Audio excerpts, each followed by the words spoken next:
Welcome back मेरे horror के चाहने वालों। आज की इस वीडियो में हम जानेंगे इंसीडियस की पूरी क्रोनोलॉजिकल टाइमलाइन के बारे में। लेकिन एक प्रॉब्लम है, इस फ्रेंचाइज को समझना इतना भी इजी नहीं है, क्योंकि ये मूवीज रिलीज हुई थी एक अलग ऑर्डर में और स्टोरी चलती है बिल्कुल ही अलग ऑर्डर में। तो अगर तुमने कभी कंफ्यूज होकर ये सोचा है कि ये एलिस रेनियर बार बार मर कैसे जाती है या ये ब्राइड इन द ब्लैक है कौन, तो आज का वीडियो बिल्कुल तुम्हारे ही लिए है, क्योंकि 21 अगस्त 2026 को फ्रेंचाइज की न्यू मूवी रिलीज हो रही है, Insidious out of the further. लेकिन उससे पहले मैं तुम्हें पूरा इंसीडियस यूनिवर्स एकदम सही ऑर्डर में सब कनेक्शंस के साथ आसान तरीके से समझाऊंगा। तो वीडियो को एंड तक जरूर देखना, क्योंकि हर मूवी एक दूसरे से जुड़ी हुई है और अगर तुमने बीच के किसी भी कनेक्शन को मिस किया तो नया ट्रेलर देखकर भी तुम्हें कुछ समझ नहीं आएगा। तो चलिए शुरू करते हैं। इंसीडियस की टोटल 5 मूवी अब तक रिलीज हो चुकी हैं और 6th मूवी 21 अगस्त 2026 को आ रही है। इंसीडियस 2010 वाली, इंसीडियस चैप्टर 2 2013, इंसीडियस चैप्टर 3 2015, ये एक प्रीक्वल है। द लास्ट की 2018 वाली, ये भी एक प्रीक्वल है। Insidious the red room 2023, Insidious out of the further 21 अगस्त 2026 को रिलीज होने वाली है। अब फनी बात यह है, इनका रिलीज ऑर्डर और स्टोरी का क्रोनोलॉजिकल ऑर्डर बिल्कुल अलग अलग है। जैसे चैप्टर 3 2015 में आई थी, लेकिन उसकी कहानी सबसे पहले घटित होती है 2007 में, और द लास्ट की 2018 में आई, लेकिन उसकी कहानी 1950 से शुरू होती है। और मैं तुम्हें आज स्टोरी के क्रोनोलॉजिकल ऑर्डर में ले जाऊंगा, क्योंकि तभी तुम्हें स्टोरी अच्छे से समझ आएगी क्या किससे कनेक्टेड है। क्रोनोलॉजिकल ऑर्डर कुछ ऐसे है। चैप्टर 3 जिसकी कहानी 2007 में घटित होती है, द लास्ट की जिसकी कहानी 1950 से 2010 तक घटित होती है, देन द ओजी इंसीडियस 2010 वाली मूवी। फिर चैप्टर 2 2010 फ्लैशबैक से 1986 तक घटित होती है, और लास्ट में आती है द रेड डोर जिसकी कहानी 2019 में घटित होती है। चलिए अब एक एक करके पूरी कहानी को समझते हैं। क्रोनोलॉजिकल ऑर्डर में सबसे पहले नंबर पर आती है इंसीडियस चैप्टर 3। सबसे पहले मिलते हैं अपनी फ्रेंचाइज की हीरोइन एलिस रेनियर से, जिसे प्ले किया है लिन शाय ने। एलिस एक साइकिक है, मतलब वो मरे हुए लोगों की आत्माओं से बात कर सकती है और उन्हें देख सकती है। इस मूवी में एलिस रिटायरमेंट में है। उसने अपनी पावर्स को यूज करना छोड़ दिया है, क्योंकि उसके हस्बैंड ने डिप्रेशन के चलते हुए सुसाइड कर लिया था और उनकी मौत हो गई थी, और वो दोबारा उस दुख से गुजरना नहीं चाहती। यहाँ एंट्री होती है क्विन बैनर की, एक टीनेज लड़की जिसकी माँ की रिसेंटली मौत हुई है। क्विन एलिस के पास आती है क्योंकि उसे लगता है कि उसकी माँ उससे कांटेक्ट करने की कोशिश कर रही है, लेकिन एलिस तुरंत ही मना कर देती है, क्योंकि इस दुनिया का सिर्फ एक ही रूल है, जब तुम किसी स्पिरिट को बुलाते हो तो ये जरूरी नहीं कि वही स्पिरिट आए, कोई और स्पिरिट या डीमन भी तुम्हारी आवाज सुनकर तुम तक पहुंच सकता है।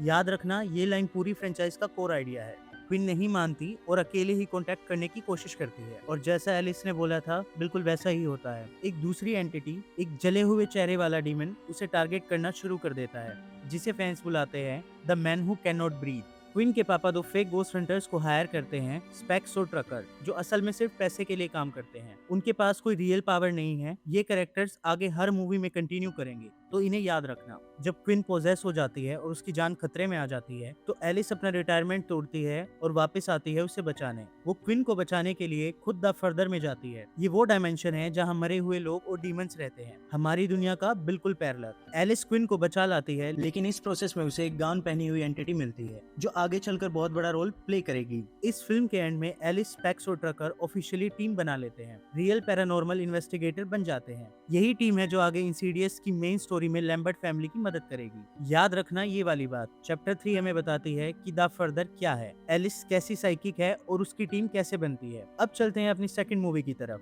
इंसीडियस द लास्ट की, 1950 से 2010 तक। अब हम जाते हैं थोड़ा और पीछे, एलिस के बचपन में। 1950s में एक छोटी सी बच्ची एलिस अपने घर में रहती है, जहां उसके पास ऑलरेडी एक गिफ्ट है, वो स्पिरिट्स को देख सकती है। एक दिन वो अपने घर में एक रेड डोर खोलती है। ये सिंबॉलिक डोर है जो हमारी दुनिया और द फर्दर के बीच में कनेक्ट करता है। जब ये डोर खुलता है, एक डीमन उसकी माँ को मार देता है। एलिस के पापा इस बात को बिल्कुल एक्सेप्ट नहीं करते। वो एलिस को पनिश करते हैं, उसे बोलते हैं कि ये सब उसकी इमेजिनेशन में है, और असल में ये रिवील होता है कि उसका पापा खुद एक बहुत डार्क आदमी है। वो अपने बेसमेंट में यंग लड़कियों को किडनैप करके रखता था। जब एलिस थोड़ी बड़ी होती है, उसके और उसके पापा के बीच बहुत बड़ा झगड़ा होता है और वो अपना घर छोड़कर भाग जाती है, अपने छोटे भाई क्रिस्टीन को पीछे छोड़कर, जो आगे अपने अब्यूजिव पापा के साथ रहता है। अब फिल्म जंप करती है 2010 में। अब तक एलिस स्पेक्स और ट्रकर के साथ प्रोफेशनली काम कर रही है। एलिस को एक कॉल आती है टेड गार्जा नाम के आदमी से, जिसके घर में पैरानॉर्मल एक्टिविटीज हो रही हैं, और जब एलिस वहां पहुंचती है तो उसे पता चलता है कि ये तो उसके ही बचपन वाला घर है। एलिस अपने पास से और अपनी फैमिली के सीक्रेट से यहाँ फेस टू फेस होती है। वो फाइनली समझ पाती है कि उसके बचपन में क्या हुआ था, और उस की फेस डीमन को भी,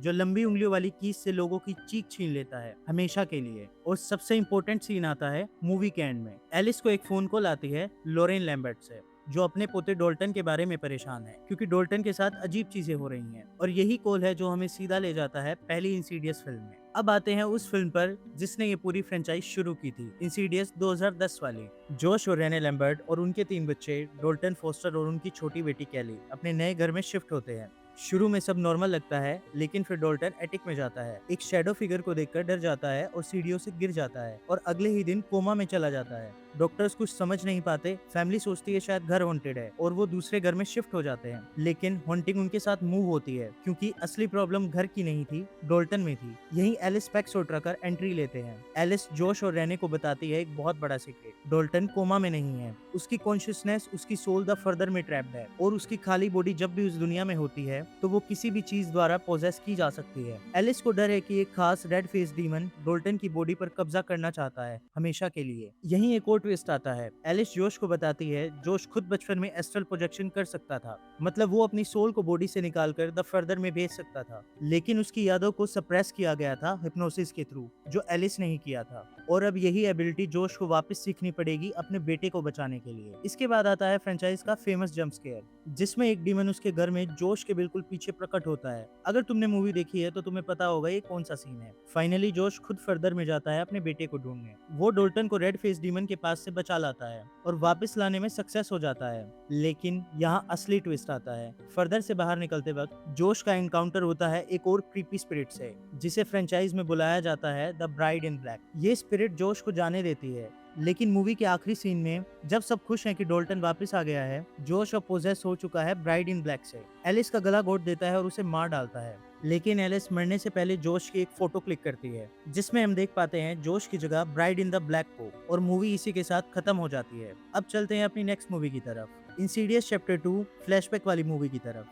ये मूवी वहीं से शुरू होती है जहां इंसीडियस चैप्टर 1 खत्म हुई थी। फैमिली कंफ्यूज है कि एलिस की मौत कैसे हुई और पुलिस जोश को ही सस्पेक्ट करती है, लेकिन सच ये है कि जोश अब पोजेस्ड है और उसका पुराना बिहेवियर बिल्कुल बदलता जा रहा है, थोड़ा कोल्ड, थोड़ा अजीब। मूवी एक फ्लैशबैक के साथ खुलती है 1986, जब जोश खुद एक बच्चा था। उस वक्त एलिस उसकी मदद कर चुकी थी एक स्पिरिट से बचाने में, और उसकी यादें हिप्नोसिस से मिटा दी गई थी ताकि वो एक नॉर्मल जिंदगी जी सके। अब धीरे धीरे रिवील होता है असली सच, ब्राइड इन द ब्लैक कोई रैंडम स्पिरिट नहीं है, ये एक सीरियल किलर की स्पिरिट है जिसका नाम है पार्कर क्रेन, जो 1920s में पैदा हुआ था। उसकी माँ ने उसे बचपन में लड़की की तरह कपड़े पहनाए थे और उसे बिल्कुल एक लड़की की तरह पाला था, और इस ट्रोमा ने उसे एक सीरियल किलर बना दिया जो शादी का गाउन पहनकर यंग लड़कियों को मारता था। 1986 में छोटे जोश ने पार्कर को खुदकुशी करते हुए देखा था, और तब से क्रेन की स्पिरिट, जो अब ब्राइड इन द ब्लैक बन चुकी थी, जोश को टारगेट करती आ रही है तब फर्दर में। अब 2010 में जब जोश पोजेस्ड है, स्पेक्स और ट्रकर सब रिसर्च करते हैं और ये सच ढूंढ निकालते हैं, और दूसरी तरफ पार्कर क्रेन की खुद की माँ की स्पिरिट रेने को हॉन्ट करना शुरू कर देती है। क्लाइमैक्स में जोश खुद फर्दर में ट्रैप्ड होता है और उसकी वहाँ मुलाकात होती है एलिस की स्पिरिट से,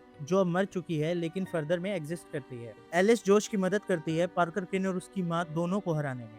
आखिर में जोश और डोल्टन दोनों की यादें फिर से मिटा दी जाती हैं ताकि वो दोनों नॉर्मल जिंदगी जी सके, और हमें इस डिसीजन का रिजल्ट दिखता है अगली मूवी में जो आती है 9 साल बाद। अब चलते हैं अपनी नेक्स्ट मूवी की तरफ, इंसीडियस द रेड डोर 2019 वाली।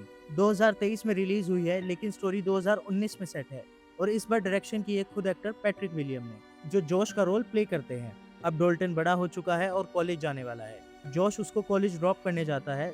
दोनों के बीच रिलेशनशिप थोड़ा स्ट्रेंगल्ड है क्योंकि दोनों को याद ही नहीं है कि असल में उनके बीच हुआ क्या था, लेकिन दोनों के अंदर एक अजीब सी दूरी है जो वो एक्सप्लेन नहीं कर पाते। जैसे ही डोल्टन कॉलेज पहुंचता है, पुरानी चीजें वापस आना शुरू होती हैं। एक आर्ट क्लास में जब प्रोफेसर स्टूडेंट से बोलती है अपनी सबसे डार्क मेमोरीज को ड्रॉ करो, डोल्टन बिना सोचे समझे कुछ ऐसा बनाता है जो डायरेक्टली द फर्दर से कनेक्टेड है। उसके दिमाग में पुराने डीमंस वापस आने लगते हैं। इधर जोश की भी जिंदगी बिखरने लगी है, उसकी भी मेमोरीज कमजोर होती जा रही हैं, उसकी नाइटमेयर्स वापस आ रहे हैं। धीरे धीरे दोनों बाप और बेटे अलग अलग जगहों पर अपनी दबी हुई यादों से फेस टू फेस होते हैं। जोश को थेरेपी सेशन के थ्रू पता चलता है कि उसके अंदर बहुत कुछ दबाया गया है और ये सब वापस सरफेस पर आता है। क्लाइमेक्स में दोनों वापस फर्दर में पहुंच जाते हैं, जहां पुराने डीमन जैसे रेड फेस डीमन और दूसरी एंटिटीज वापस अटैक करती हैं। यहां तक कि एलिस की स्पिरिट भी एक छोटी सी अपीयरेंस देती है क्योंकि वो फर्दर का हिस्सा बन चुकी है। जोश और डोल्टन एक दूसरे की मदद करते हैं, जो पहली बार होता है कि दोनों नोइंगली अपनी यादों के साथ एक टीम की तरह डीमन से लड़ते हैं, ना कि उन्हें बुलाते हैं। मूवी खत्म होती है एक इमोशनल नोट पे। बाप बेटे का रिश्ता रीहील होता है और पहली बार ऐसा लगता है कि लैम्बर्ट फैमिली अपने ट्रोमा को फेस करके उसे दबाए बिना आगे बढ़ रही है। चलो अब मैं तुम्हें सिर्फ 90 सेकंड्स में पूरा कनेक्शन वेब समझा देता हूँ। एलिस रेनियर फ्रेंचाइज की हार्ट है। वो बचपन में रेड डोर को खोलकर अपनी गिफ्टेड पावर्स को डिस्कवर करती है। द लास्ट की मूवी में फिर क्विन को बचाते हुए अपनी टीम बनाती है। देन इंसीडियस 2010 वाली मूवी में लैम्बर्ट फैमिली को बचाते हुए अपनी जान देती है और फिर एक स्पिरिट की तरह अगली 2 मूवीज में अपीयर करती है। स्पेक्स ओटरकट चैप्टर 3 से लेकर द रेड डोर तक हर मूवी में प्रेजेंट है। कॉमिक रिलीफ भी है और रिसर्च टीम भी।